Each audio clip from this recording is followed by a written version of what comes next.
तुम्हारे लिए तुम्हारे अपने मंसूबों से बेहतर मंसूबाबंदी कर रहा है। अल्लाह जानता है कि तुम्हारे लिए जो कुछ हो रहा है इसे कबूल करना बहुत मुश्किल है।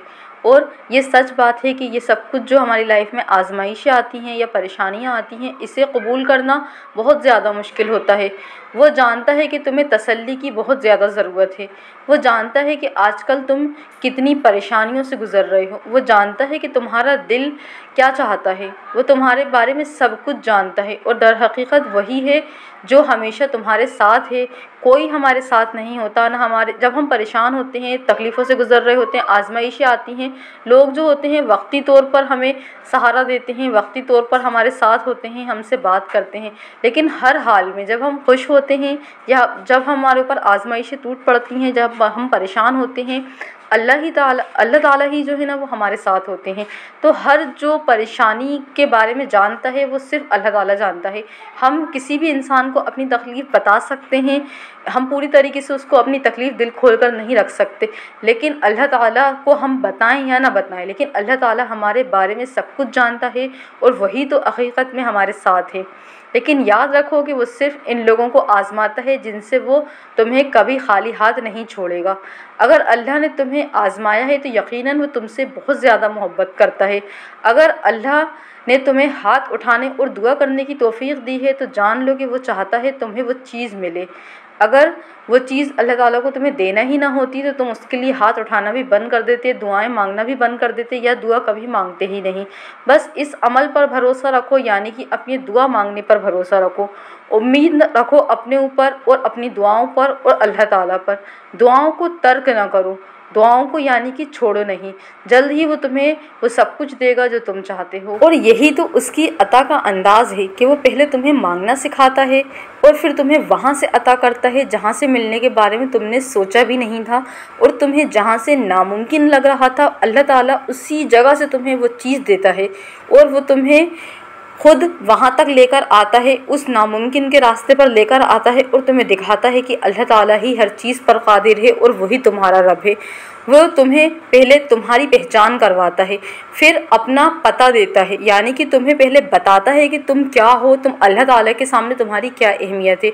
तुम अपनी मर्ज़ी से उसकी जानिब नहीं जाते, उसको तुम अपनी मर्ज़ी से नहीं पाते, बल्कि अल्लाह ताला तुम्हें सारी चीज़ें पार करवा कर और सारे हालात पैदा कर कर और तुम्हें इन सारी आजमाइशों में डालकर अपने पास लेकर आता है। तो अगर तुम किसी भी दुआ के ज़रिए, किसी भी चीज़ के ज़रिए अल्लाह ताला की तरफ चले गए हो तो वो तुम अपनी मर्ज़ी से नहीं गए हो, बल्कि अल्लाह ताला तुम्हें अपनी तरफ खींच कर लाया है, यानी कि अल्लाह ताला तुमसे मोहब्बत करता है। अस्सलामुअलैकुम, welcome to my channel, it's me Zakia Alam. मैं आप लोगों के साथ एक मेडिकल स्टोरी शेयर कर रही हूँ। तहज्जुद की मेडिकल स्टोरी है, तो आप लोग उसको बहुत ध्यान के साथ सुने और आप भी कोशिश करें कि अपनी लाइफ में कम से कम तहज्जुद के 2 नफिल तो पढ़ने की कोशिश करें। और अगर ऐसा होता है कि आप तहज्जुद में उठ नहीं पाते तो आप तहज्जुद की नमाज़ पढ़कर सो जाया करें, यानी कि आप जो तहज्जुद की नमाज़ है वो 12-1 बजे जब भी आप सोते हैं उस वक्त पढ़ लें, तो इंशाल्लाह आपकी जो तहज्जुद की नमाज़ है वो अदा हो जाएगी। तो चलें अब मैं आपको मेडिकल स्टोरी पढ़कर सुनाती हूँ, जिसमें इन्होंने लिखा है, जब मैं कनाडा मुंतकिल हुआ, यानी कि वो कनाडा शिफ्ट हुए, तो मैंने अपनी आरामदा ज़िंदगी जो थी वो पीछे छोड़ दी, लेकिन यहाँ आकर मुसलसल नाकामियाँ देखनी पड़ी। मैंने बेशुमार नौकरियों के लिए दरख्वास्त दी, हत्ता कि उनके लिए भी जो मेरी काबिलियत से कम थी, लेकिन कोई काम न बना। साल के इख्तिताम तक मैं बिल्कुल टूट चुका था। मायूसी के आलम में मैंने नमाज़ों को मुस्तकिल करना शुरू कर दिया, यानी लगातार नमाज़ों को पढ़ना शुरू कर दिया। एक दिन फितरी तौर पर तहज्जुद के लिए जाग गया, जाए नमाज बिछाई और अल्लाह के सामने अपना दिल खोल कर रख दिया और दिल खोल कर अल्लाह ताला से दुआएं की। मैंने ताकत, रहनुमाई और आगे का रास्ता अल्लाह ताला से मांगा। मैंने ये 2 रातों तक किया। थोड़ी ही देर बाद मुझे 3 इंटरव्यूज़ के लिए बुलाया गया और हर बार मेरे अल्फाज खुद ब खुद ठीक होते गए। जल्द ही मुझे अपने ख्वाबों की जॉब का ऑफ़र मिला और वो भी एक शानदार पेशकश के साथ। ये मेरी मेहनत का नतीजा नहीं था, ये तहज्जुद की ताकत थी। वो खामोश लम्हे जब मैंने ख़ुद को मुकम्मल तौर पर अल्लाह ताला के सुपुर्द कर दिया, अल्लाह ताला के सामने में दिल खोल कर रोने लगा और मैंने दुआएं की। मुझे इसके करीब ले गए जो तमाम दरवाज़ों का मालिक है। अल्लाह ताला से जब दुआएं की इन्होंने तो अल्लाह ताला इस चीज़ के करीब ले गए, यानी कि तहज्जुद तक अल्लाह ताला इनको ले गए और सारे दरवाजे जो हैं अल्लाह ताला ने खोल दिए। कितनी अच्छी मिरेकल स्टोरी थी तहज्जुद की नमाज़ की।